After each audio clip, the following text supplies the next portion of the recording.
You're tuning into Black and White Sports on YouTube. The no-holds-barred truth on sports.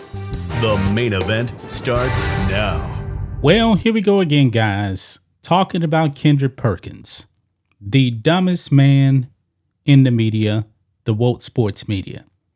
Now, you guys already know Kendrick Perkins believes that Nikola Jokic is actually getting MVPs because of his skin color. And he essentially insinuated that the voters who actually vote on the NBA MVP are racist because they're actually giving votes to Jokic, even though we know that Jokic is a two-time MVP. And Kendrick Perkins calculatedly went back to 1990. And ever since 1990, only two other guys outside of Jokic actually won the MVP. There would be Dirk, and that would actually be Steve Nash. All of the other winners are black. But for some reason, Kendrick Perkins believes that the voters are racist. Now, he actually said on ESPN First Take, and ESPN First Take is essentially the sports version of The View. You know, they're dumb and they race hustle, nothing more. He said that 80% of the voters are white.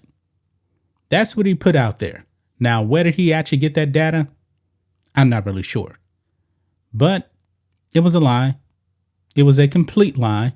And ESPN on First Take, they actually had to go out and backtrack and correct Kendrick Perkins' mistakes. Now, I find it funny that it wasn't Kendrick Perkins himself. It was actually Molly Qerim. You guys can see right here on Twitter here, and you guys can follow me at RealJohnMatrix. I tweeted out, well, ESPN has to backtrack on Kendrick Perkins' lies. And that was a retweet of Clay Travis actually putting out. ESPN had to apologize because Kendrick Perkins falsely said on air 80% of NBA MVP voters are white. The fake MVP racism argument continues to blow up on ESPN's face. Yeah, that was a lie because the NBA came out and they actually released the names of the voters every single year. Yeah, it did not go well, and they actually had to apologize. So let's listen into Molly right here. I want to correct something here from yesterday's show. When Kendrick Perkins said 80% of NBA voters for the MVP award are white, the NBA publicly announces the voters each year. And after review, it is clear the panel is much more diverse than what was portrayed by Kendrick Perkins. And we wanted to make sure that we corrected that today. I want to correct. Yeah. So in other words, it was a flat out lie. It was a flat out lie. And I guess the NBA went to ESPN because Kendrick Perkins was essentially trying to, I guess, make it seem like the NBA itself, or that's the way that the NBA took it as, wait a minute, he's spreading a false narrative. We definitely don't want to look like we're racist. And that is a flat out lie. But like Molly said, the NBA releases the names of the voters every single year. But even so, guys, even if 80% of the voters were white, why is it that 90% of the black players are actually winning the MVP? I mean, you can go back to 1970. The overwhelming majority of the winners are black. Let's hand count some of these. Larry Bird, Bill Walton.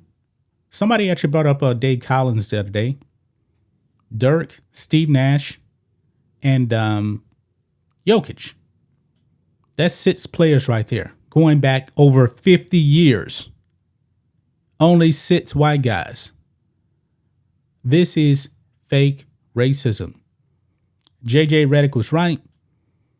Perkins was trying to create a false narrative, and the racism angle does not exist.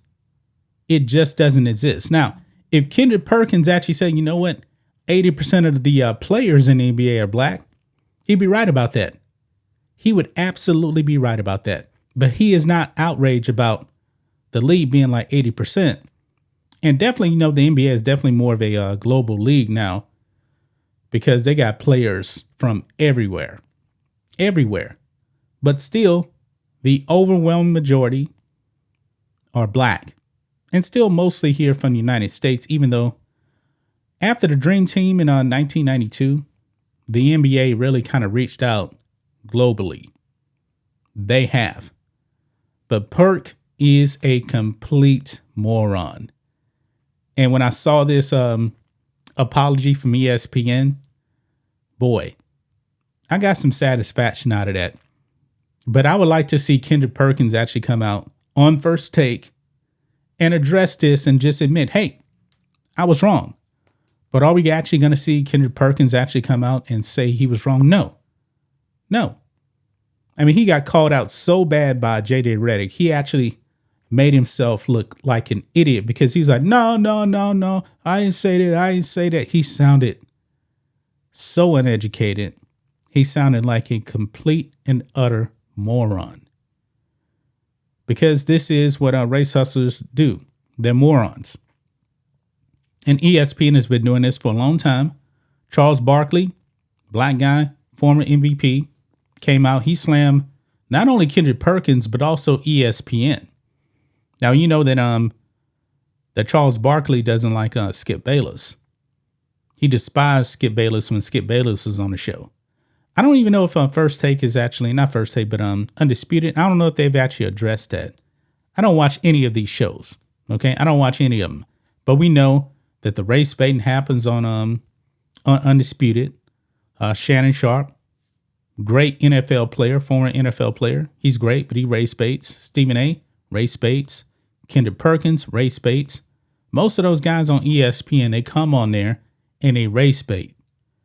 And I remember, I don't know if they still do this on First Take, but they would always bring in, what's the guy's name? Dr. Eric Dyson, pushing his socialist points on the air when it comes to sports.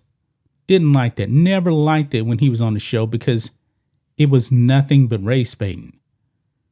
Hopefully a whole bunch of eyes actually got opened up to the propaganda that ESPN is actually putting out there because it was an epic failure. We see this all the time on The View. The View, they'll come out and they'll say something stupid. Also, a Walt Disney company just like ESPN, they'll say something stupid. They're wrong. Then they have to come out and retract. It actually happened here on Undisputed or ESPN First Take. That's just my thoughts on this. What do you guys think of this? Black and white sports fans, let us know what you think about all this in the comments. Make sure to subscribe to the channel. And we'll catch you next time. Thanks for watching the show. Be sure to like, comment, and subscribe. Be sure to tune in next time on Black and White Sports.